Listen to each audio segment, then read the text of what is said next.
Hello everyone. Have you ever felt like you're carrying a weight you can't quite explain? A feeling of exhaustion, not in your body, but in your soul? A heavy burden of worry, regret, and fear that fills your heart? If so, you're not alone. And today we're here to help you release that weight. Think about this. Have you ever felt that aging isn't just about physical changes, but a mental struggle as well? Have you ever wondered why those fears and regrets seem to follow you, even after all these years? Welcome back to Son.Mindfulness. Today we are guiding you through a journey to reconnect with yourself through 9 Buddhist truths, simple yet profound lessons that will help you let go of what no longer serves you. Especially after 60, as life changes, we often find ourselves weighed down by anxieties and unhealed wounds. Would you like to learn how to live with more peace and joy as you age? Buddhist wisdom may be the key to breaking free from these worries. In this video, you'll find life-changing truths that you can not just understand, but practice in your daily life. Here at Son.Mindfulness, we'll help you discover simple yet effective ways to face aging without fear. We believe that let go is the key to finding inner peace. And we're so happy you're joining us on this journey. Subscribe to our channel, support us, and don't forget to hit the notification bell so you don't miss any future videos. Share your thoughts in the comments below. Are you ready to let go of worries and live a lighter, more peaceful life? Please leave a comment under this video. Stay with us till the end of the video. Together, we'll explore the profound lessons that will help you transform your life, living happily and peacefully. Truth number 1. Let go of the belief that there's nothing left to learn. Have you ever felt like life has stopped expecting you to grow? Like the world thinks you're done becoming? You wake up, the coffee brews, the same view from the same window, and somewhere deep down something whispers, "This is it now, just coast." But what if that voice is wrong? What if the quiet ache inside you isn't boredom, but your soul asking, what else is possible, even after 60? We're told learning belongs to the young, that curiosity fades with wrinkles, that wisdom is something you reach and then just sit on like an old couch. But that's not Buddhist wisdom. That's not life. And that's not you. In the teachings of the Buddha, true wisdom isn't fixed. It's fluid, like water in a bowl. The moment we stop pouring in curiosity, the water turns stagnant, still but not peaceful, silent but not wise. There's an old Zen story I cherish. A monk in his 80s, his name was Master Liang. Every morning he bowed before a single verse of scripture. A novice once asked, "Why do you bow as if it's your first time?"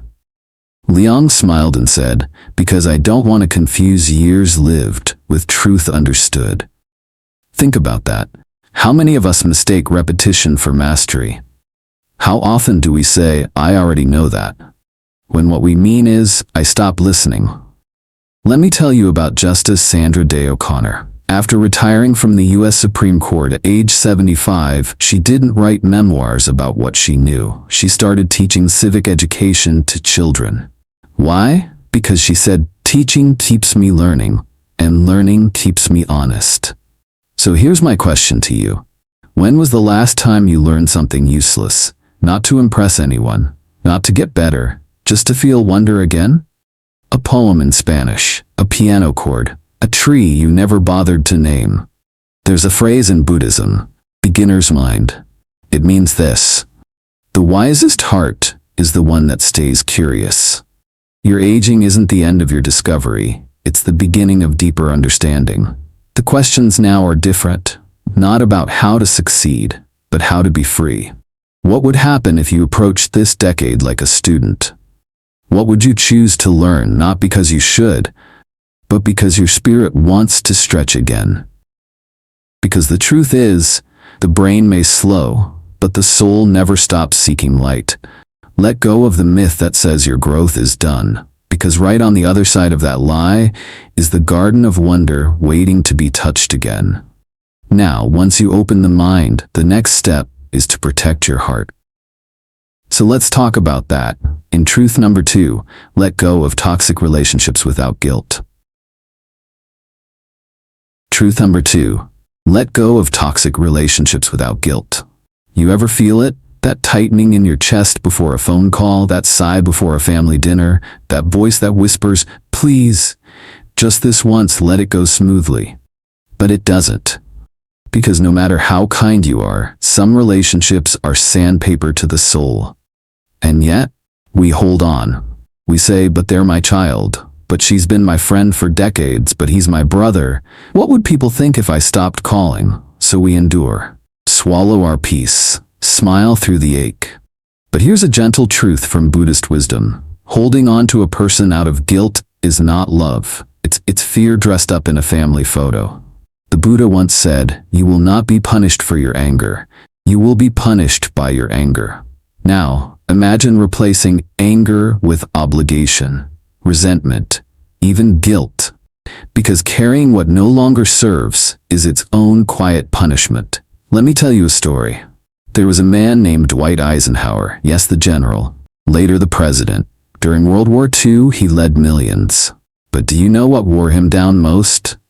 Toxic voices in his inner circle. Men who sowed doubt, not support. One night, his aide found Eisenhower standing alone, staring at a fire. He whispered, "It's not the enemy that drains me. It's the people I must pretend to trust." That night, he reassigned 2 generals. He chose peace over politeness. Now you're not running a war, but maybe you're battling something similar.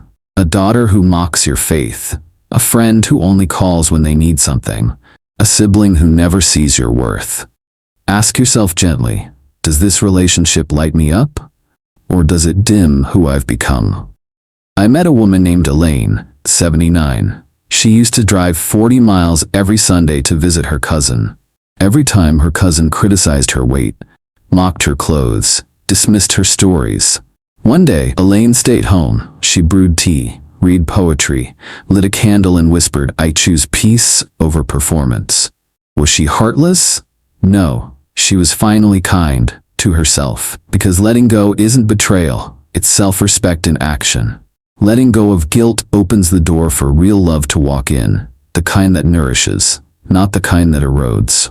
And remember, if someone drains your spirit every time they enter, you're allowed to close the door. So tell me, is there a name that just came to mind? Not in anger, not in blame, just with honesty. If so, maybe it's time to loosen the grip. You deserve space to breathe. You deserve relationships that feel like morning sun, not heavy clouds. Because after 60, your heart's peace matters more than their opinion. Let go of the guilt that keeps you bound. Let go of the weight of forced loyalty. The next step on your journey, clearing the clutter, not just of people, but of the things and memories that silently fill your mind. Join me in truth number 3. Let go of physical, emotional, and mental clutter. Truth number 3. Let go of physical, emotional, and mental clutter. Have you ever opened a drawer and felt something tighten in your chest? Not because of what you found, but because of what you forgot was still there? Old letters, unmatched socks, birthday cards from people you haven't spoken to in 20 years, and suddenly, you feel heavy. Not in body, but in memory. This, my friend, is clutter. But not just the kind you can see. There's emotional clutter. Thoughts you've repeated for decades. Stories you tell yourself in silence. There's mental clutter. Regrets on loop. Worries you carry from room to room. And yes, physical clutter too.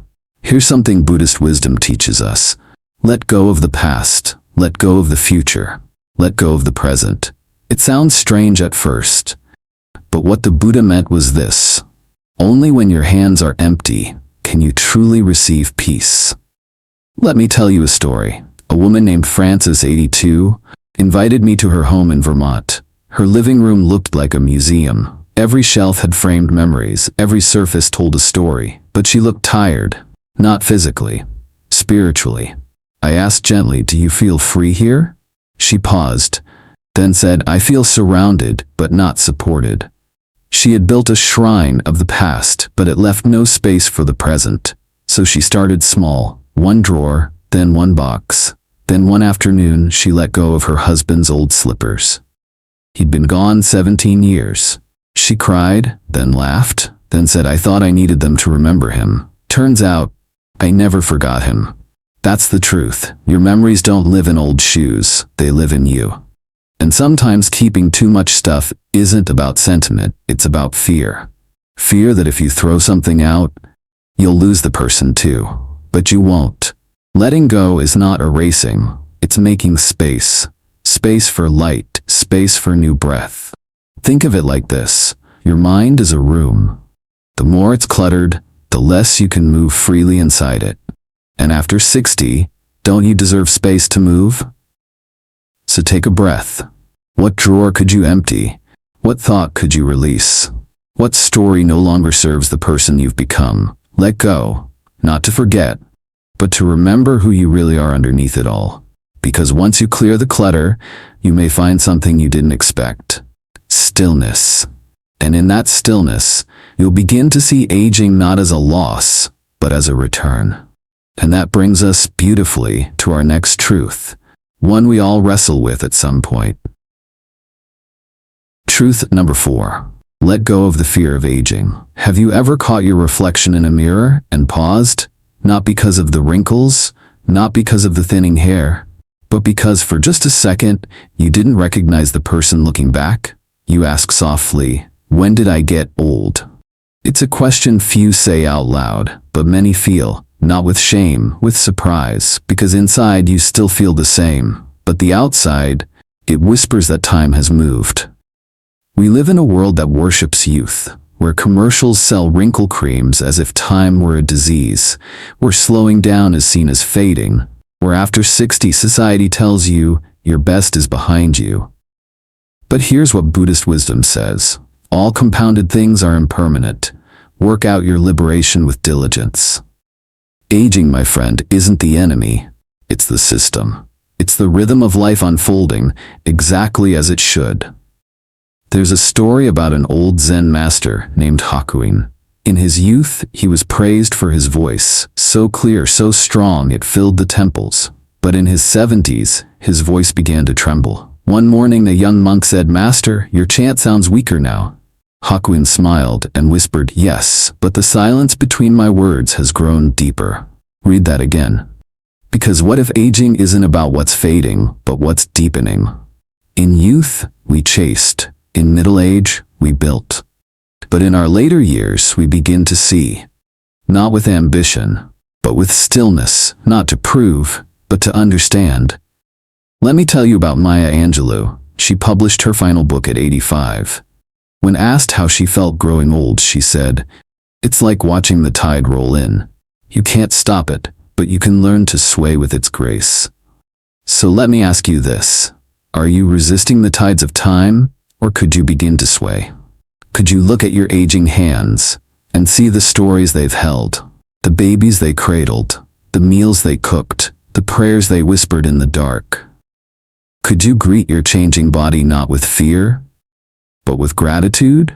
Because every crease, every sag, every slowness is a reminder that you've stayed long enough to laugh, to lose, to love again. Let go of the fear that aging makes you less. You're not becoming irrelevant, you're becoming whole. And in that wholeness, you'll begin to notice another truth, that your happiness, your lightness doesn't depend on anyone else. Which brings us to the next step on this sacred path. Truth number 5. Let go of expecting others to make you happy. Truth number 5.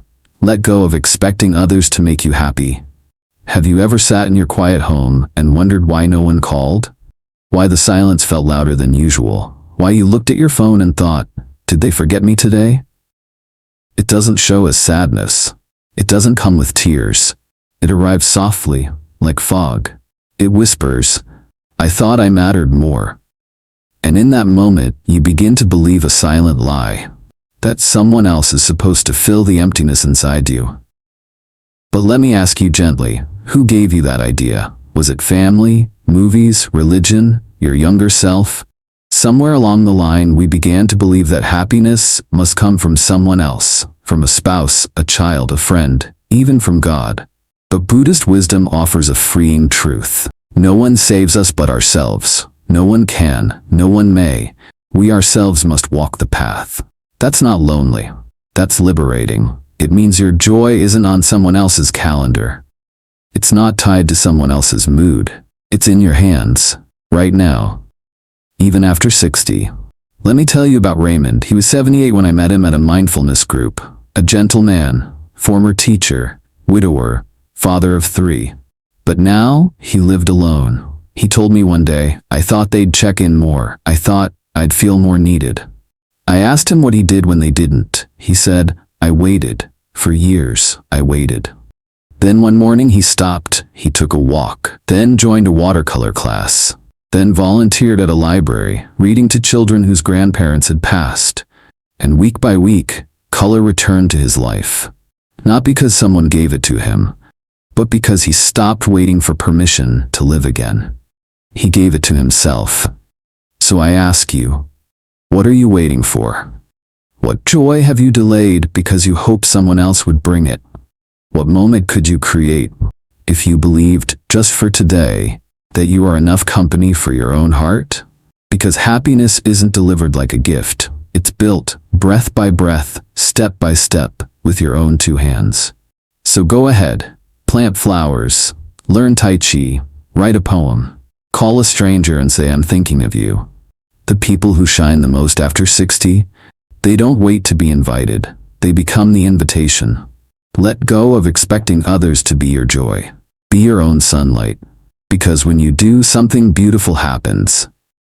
You stop comparing your life to what it was, and start honoring what it is. And that leads us straight into our next step. Truth number 6, let go of comparing yourself to the young. Truth number 6, let go of comparing yourself to the young. Have you ever watched someone jog past your window and whispered to yourself, I used to move like that? Have you scrolled through photos of a younger you and felt a sudden ache? Not jealousy, not regret, just a subtle grief that says, I miss who I was. This is the quiet pain of comparison. And it happens more than we admit, especially after 60.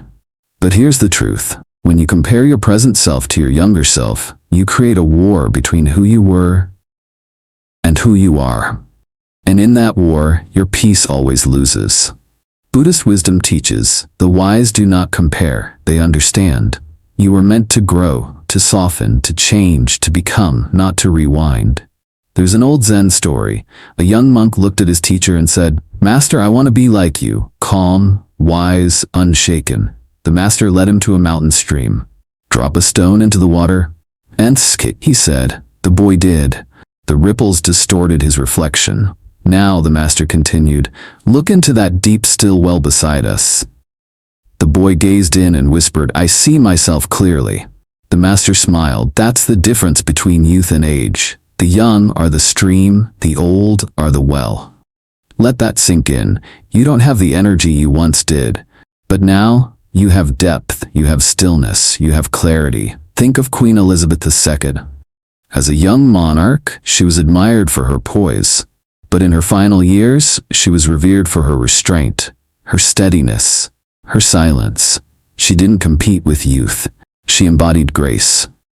So why are you still holding yourself up to a ruler, built for another version of you? Do you miss your faster legs, or do you long for what they once chased? Because now, you may not run as quickly, but you walk with wisdom. You pause, you notice, you don't rush through life. You taste it. Let me share the story of Teresa, 84. She used to attend every recital her granddaughter performed in. One day she stopped going. Why? She told me, I caught myself comparing her grace to what mine used to be. I didn't want my joy for her to become sorrow for me. She didn't stop loving, she started healing. That's wisdom. To see beauty in another without measuring your worth against it. So I ask you, who are you still comparing yourself to? The girl in the mirror from 1965? The man you used to be before your knees gave out? The version of yourself who didn't yet know the pain, but also didn't yet hold this kind of peace? Let go of the measuring stick. You are not less. You are not fading. You are becoming quieter, clearer, truer. And now that you've released comparison, it's time to go deeper, to release the shadow that lingers behind your smile. Truth 7. Let go of regret. Forgive yourself for the past. Truth number 7. Let go of regret. Forgive yourself for the past. Have you ever replayed a moment from decades ago and still felt the sting? A word you wish you hadn't said? A silence you wish you had broken? A decision that seemed right until it wasn't? Regret doesn't always roar. Sometimes it whispers. Late at night, in the car, when you're alone with your breath. It doesn't age, it follows you. Even after 60, you smile for others, but deep down, you still carry a story that hurts to hold. Let me ask you this. Are you punishing yourself for the person you used to be? The one who didn't know better. The one who acted from fear. The one who made choices from pain, not wisdom. Because here's what Buddhist wisdom teaches us. You yourself, as much as anyone in the universe, deserve your love and compassion. That includes the old versions of you. Even the broken ones, especially them. There's an old tale about a woman named Kema. She lived a life of vanity, wealth, pride, harsh words. One day she heard the Buddha speak. Something shifted. She wept. She said, "I have wasted my life. What wisdom is left for someone like me?" The Buddha replied, "Just as the ocean receives all rivers, muddy or clear, wisdom receives all lives no matter their past." Kema became one of his wisest disciples, not because she was perfect, but because she forgave herself. Let me tell you about Paul, 81. He hadn't spoken to his brother in 32 years. Why? Because I hurt him, Paul said, and I didn't think I deserved his forgiveness. One day he picked up a pen, not to ask for forgiveness, but to offer it to himself. His letter said, "I've carried this too long, not because it didn't matter, but because I want to live light." He mailed it. His brother wrote back, not with blame, but with a photo. 2 boys, smiling, whole. That, dear friend, is what forgiveness does. It doesn't erase the past, it frees the present. So let me ask you, what burden have you worn like a coat, long after the storm has passed? What version of you still begs to be seen, not judged but understood? Can you sit with that version? Hold their hand. Say you did the best you could with what you knew, and now I release you. Forgiveness is not forgetting, it's remembering, without pain. It's looking at the scar and saying, "I healed." Let go of regret. Not because it wasn't real, but because it no longer needs to rule your heart. And now that you've forgiven the past, you're ready to challenge the biggest lie of all. Truth number 8. Let go of the lie that it's too late. Truth number 8. Let go of the lie that it's too late. Have you ever said to yourself, "If only I were younger. If I had started earlier. It's too late for me now." These phrases sound harmless, but over time, they become a cage, not of bars, but of belief. And that belief, Buddhist wisdom reminds us, each morning we are born again. What we do today is what matters most.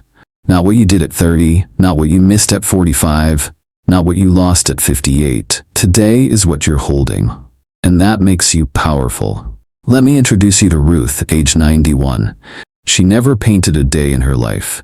Then one afternoon, she saw a neighbor's watercolor garden. Her heart stirred. She bought a brush. Within 2 years, her art filled her cottage walls, not to impress, but to feel alive again. Then there's Jerome, 86. He watched a boy dance in the park, whispered to himself, "I used to love to move." He joined a Tai Chi class. Slow, gentle, graceful. One day he said, "My hands still tremble, but now my spirit sways." And let me tell you about May, 83. She started a YouTube channel to read bedtime stories for children who lost their grandparents. She said, "I thought no one needed my voice anymore. Turns out they did. And so did I." So I ask you, what have you quietly buried because you thought it was too late?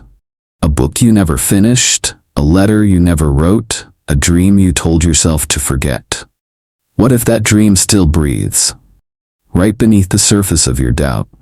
After 60, you don't need permission. You need curiosity. You need one small step, one brushstroke, one class, one moment that says, why not now?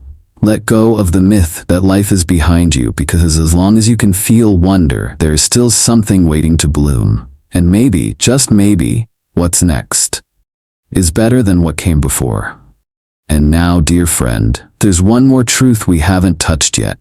One that may be the hardest, but also the most freeing of all. Let's go deeper, to the part of you still gripping the wheel, to the part that still whispers, if I don't control this, it'll all fall apart, because here it is. Truth number 9. Let go of the need to control. Trust the flow of life. Truth number 9. Let go of the need to control. Trust the flow of life. Have you ever said, if I don't take care of everything, who will? Have you ever laid awake at night, rehearsing every outcome, planning every word, trying to hold it all, so nothing falls apart? That, my friend, is the burden of control. And it is heavier than it looks, especially after 60, when life starts slipping through fingers. Children do what they want, the body no longer obeys. The world moves too fast, and nothing seems to ask for your permission anymore. So what do? We grip tighter. But here's the paradox. The tighter we hold, the more it hurts. Buddhist wisdom teaches this. Flow with whatever may happen, and let your mind be free.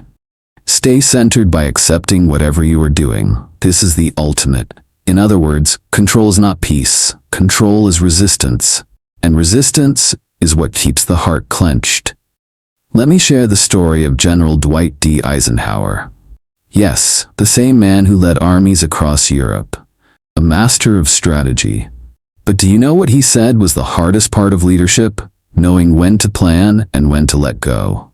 Because not everything could be managed. Not every outcome could be predicted. And the greatest victories came not from controlling, but from trusting the process he had already set in motion. Now think about your life. What are you still trying to fix? Still trying to steer? Still trying to micromanage, long after the moment has passed? Is it your adult child's decisions? Your body's changes? The past? The future? Let me tell you about Margaret, 76. She used to call her daughter every day, not to connect, but to make sure nothing went wrong. Until one day her daughter said, "Mom, I love you, but I don't need a supervisor. I need a safe space." Margaret cried that night.